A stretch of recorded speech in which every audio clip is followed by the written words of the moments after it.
Hello. So for those of you who don't know me, I'm Callum Hill, and for those of you who don't know me either, you're not missing out on much really. It's been a strange old week for me. I feel I've finally matured as an adult. I bought some furniture. Not just furniture as well. I bought a new lock for my mum's bathroom door. Nothing screams of adulthood than going around the hardware section at Trago Mills. I had a new window fitted in my bedroom too. What a time to be alive. Windows, unbelievable invention. If I could meet the man who invented them, I'd shake his hand and then immediately complain about the price afterwards. I've gone from single glazing to double glazing. Ooh. I tried explaining how big of a deal this is to my friends. I compared it, so as I said, it's like going from an iPhone 8 to an iPhone 16, and they've gone, Callum, it's just Windows, and I've gone, yeah, but I can't hear my neighbour mowing their lawn at 7 in the morning anymore. The windows, they come with one of those little keys you can lock them with. I've already lost that, as you do. Who knows, that little mistake has probably knocked 10 grand off the value of the house. It's always strange being home with the builders in. I never really know whether I'm the customer or their apprentice. I go to make them a cup of tea, and 10 minutes later I'm there passing them screwdrivers and helping them with a tape measure. You tend to feel the pressure as well. If you're home at the same time as the builders, if you hear an oh fuck from the builders, that's not an oh fuck, that's a £300 oh fuck. The only oh fuck should be from me when I see the invoice afterwards. Lunchtime is also a weird one if it's an all-day job. In my case, you can end up around the kitchen table talking about football. One bad comment about the football team they support, and that's an extra £20 added to the invoice. I will say for the record, my builder did an excellent job on my window. I'm very pleased, which is great, as I don't think I could afford for him to come back. Speaking of expensive things I don't fully understand, it was Record Store Day last weekend. Now, for those of you who don't know what that is, it's basically a load of music fans and scalpers queuing up for hours in the morning to buy vinyl records that they'll probably listen to once. And not even properly listen to. It's just the first half of the A-side, and they'll post it on Instagram just to flex on those of us who weren't up at 3 in the morning to buy one.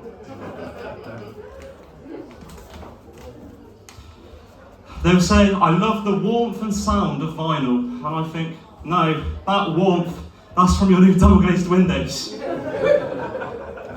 My local chippy has increased their prices recently.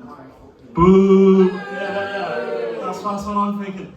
So I said, Francine's in Launceston, my local, brilliant place, massive portions, a lot of fat children, but that's probably something different. I also found out there's one in Plymouth, but I think that was a complete accident. I was with my sister's boyfriend and we tried to ring the Launceston one, and they've gone, yeah, no problem, an hour's wait. So I'm thinking, an hour? How busy is this? Must be some Cornish festival, St. Piran's Day or something. Anyway, we turn up in Launceston to pick up our food, and we go, well, telephone number 6 is here, and they look at us, we go, no, we don't have that in our system. And we're thinking, hang on a minute, has someone robbed our cod? The grand cod robbery of 2026? And this is when looking at the area code you call is quite important, because if you phone 01566, which is Launceston, you get your food. If you phone 01752, which is Plymouth, you don't get your food, which is what we did. So we managed to make 2 enemies that night. Francine's in Launceston for wasting their time by not collecting their food, and some poor bugger in Plymouth has managed to cook up a cod meal that was never to be collected. Anyways, they're now saved in my address book. I have Francine's on speed dial. One week I looked through my phone history and I found out I'd phoned them more than my ex-girlfriend. and to think why I'm single now, I have no idea what could have happened.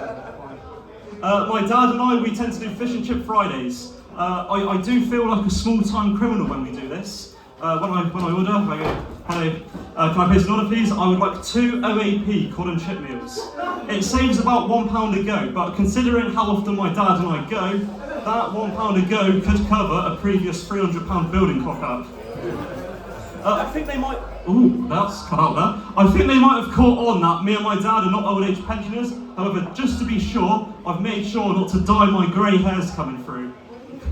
At this point, I'm committing to the role. Who knows, I could maybe get the winter fuel payment this year. I say tomorrow being Fish and Chip Friday, it's a good chance for me to reflect on my sudden maturity. I'll be sat there with my OAP cod and chips, listening to my new Record Store Day vinyl for the first time and enjoying the warmth of my new double glazing. I've really got my life together. And to think, the reason I'm so tired and out of breath, it's not all the Francines I eat and the cholesterol, no, it's my old age. Thank you everybody, I've been Callum Hill and have a good night.